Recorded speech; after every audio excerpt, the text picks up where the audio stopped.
Hey, good morning, Pastor Steve here. Yesterday morning we looked at Romans 6:1. It says, what shall we say? Shall we continue in sin that grace may abound? We talked about the problem of the believer in habitual sin. Well, here, today I want to look at 2 through, I don't know, 5 or 6 here.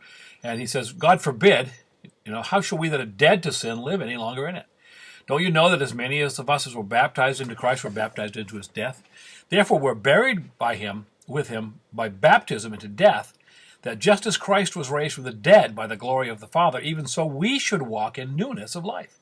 If we've been planted together in the likeness of his death, we shall be also in the likeness of his resurrection.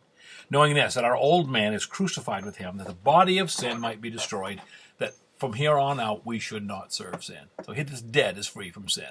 So in this first part of it, Paul is writing about someone who remains in a lifestyle of sin, thinking it's acceptable so that grace may abound. But a life of sin is unacceptable, because our death to sin changes our relationship to sin.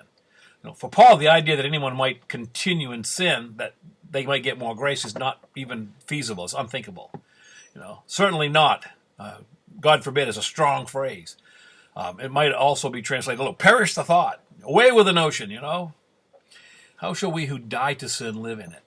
Paul establishes a principle here that when we're born again, when we believed on Jesus, for our salvation, our relationship with sin is permanently changed. We have died to sin.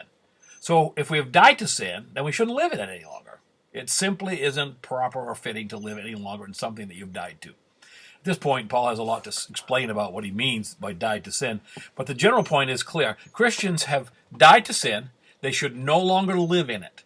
Before we were dead in sin, Ephesians 2:1 says, but now we are dead to sin. Reminds me of a story of this little Salvation Army girl, and she came and wanted to join, and they said, well, you're a believer? Yes.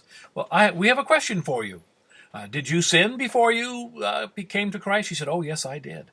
Do you sin now? She said, oh, yes, I do. Well, what's the difference? She said, well, before I ran after sin with all my might, and I caught it every time. Now I run away from sin, and sometimes it catches me. You ponder that, Pastor Steve.